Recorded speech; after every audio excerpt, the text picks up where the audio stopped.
What if everything you thought made a person blessed was wrong?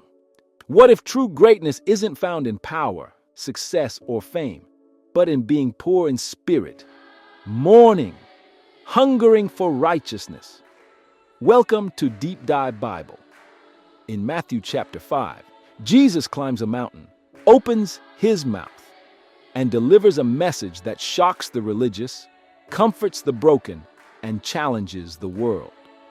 This is the Sermon on the Mount, not a list of rules, but a blueprint for kingdom living.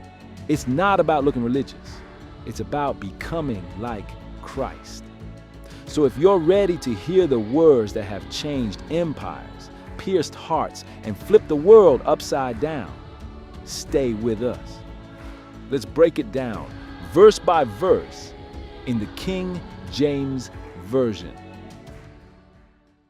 Matthew chapter 5, verses 1 and 2. And seeing the multitudes, he went up into a mountain, and when he was set, his disciples came unto him. Jesus saw the crowds and went up a mountain, a symbolic place of divine revelation. Just like Moses received the law on Mount Sinai, Jesus now delivers a new law, not on stone tablets, but for the hearts of men.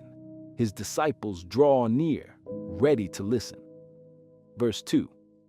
And he opened his mouth and taught them, saying, This marks the beginning of Jesus' most famous sermon.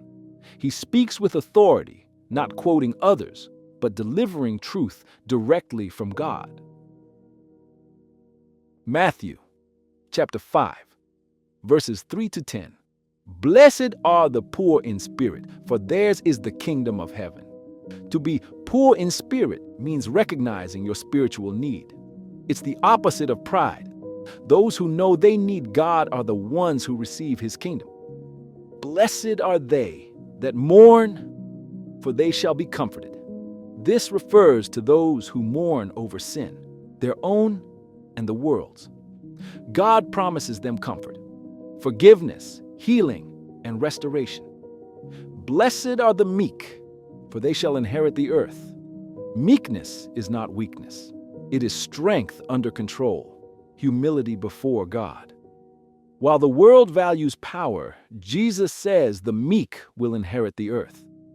Blessed are they which do hunger and thirst after righteousness, for they shall be filled. This is a deep longing for God's will, for justice, and for personal holiness.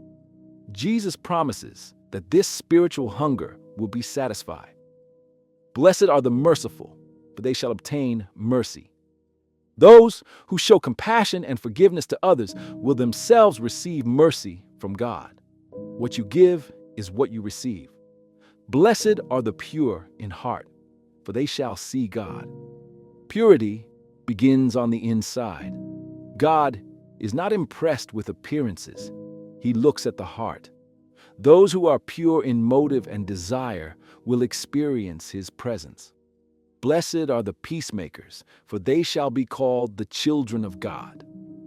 Not peacekeepers, but peacemakers, those who actively reconcile and heal division. They reflect the very nature of God.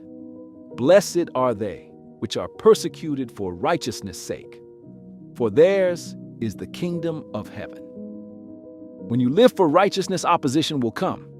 But Jesus says that enduring persecution for his sake means you already belong to his kingdom. Matthew chapter 5, verses 11 to 20. Blessed are ye when men shall revile you and persecute you, and shall say all manner of evil against you falsely for my sake. Rejoice and be exceeding glad, for great is your reward in heaven. Jesus expands on the last beatitude. Not only are you blessed when persecuted, but you are to rejoice because heaven sees, and your reward is eternal. Salt and light. Our role in the world. Ye are the salt of the earth. Salt preserves and flavors. As believers, we are meant to preserve truth, bring goodness, and influence the world for Christ.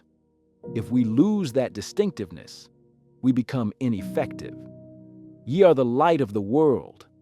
Let your light so shine before men that they may see your good works and glorify your Father which is in heaven. We are to reflect God's light in a dark world. Our actions should be so pure and impactful that they lead others to worship God. Jesus and the law. Fulfillment, not abolition. Think not that I am come to destroy the law. I am not come to destroy, but to fulfill. Jesus did not cancel the Old Testament law. He fulfilled it perfectly. He met every demand and embodied its purpose. Till heaven and earth pass, one jot or one tittle shall in no wise pass from the law. The law of God is eternal and perfect. Every detail matters, and those who teach and obey God's commands will be great in his kingdom. Except your righteousness shall exceed the righteousness of the scribes and Pharisees. Ye shall in no case enter into the kingdom of heaven. Jesus raises the bar. External religion is not enough. God desires heart righteousness, not just outward rule-keeping. Matthew chapter 5, verses 21 to 47. Ye have heard that it was said, Thou shalt not kill. But I say unto you, that whosoever is angry with his brother shall be in danger of the judgment. Murder begins with uncontrolled anger. God judges not just the act, but the heart behind it. Therefore, if thou bring thy gift to the altar, and there rememberest that thy brother hath aught against thee, first be reconciled. Worship means nothing if your heart is full of bitterness or broken relationships. God wants peace between people as much as praise to him. Agree with thine adversary quickly. Jesus urges quick reconciliation because unresolved conflict can lead to greater judgment. Ye have heard, Thou shalt not commit adultery. But I say unto you that whosoever looketh on a woman to lust, adultery begins in the heart. Lust is spiritual unfaithfulness. Jesus raises purity beyond actions to thoughts. If thy right eye offend thee, pluck it out. This is hyperbole, strong language to stress seriousness. Jesus is saying, deal ruthlessly with sin. Better to lose something now than lose your soul forever. Whosoever shall put away his wife, saving for the cause of fornication. Jesus speaks against easy divorce. Marriage is sacred, and divorce for selfish reasons leads to more sin and brokenness. Swear not at all, but let your communication be yea, yea, nay, nay. Jesus calls for honest speech. No need to swear or exaggerate. Just speak truthfully and plainly.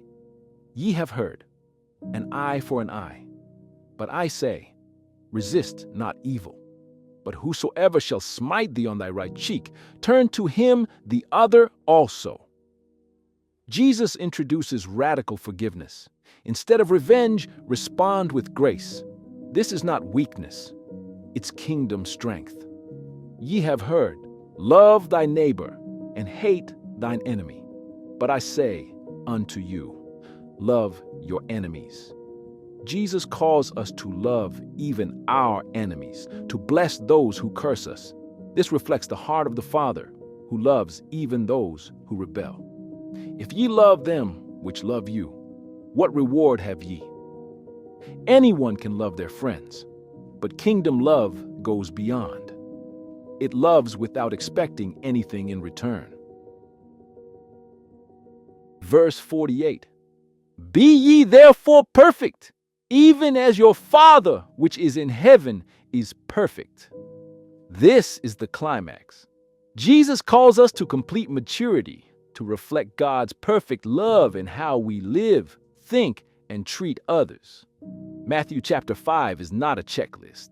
It's a call to transformation. Jesus doesn't just want better behavior. He wants a new heart. This chapter is a mirror. It shows us who we are and who we are called to become. So let this word take root. Let it challenge you. Let it change you. Next time, we'll continue in Matthew chapter 6, where Jesus will teach us how to pray, how to give, and how to live for an audience of one.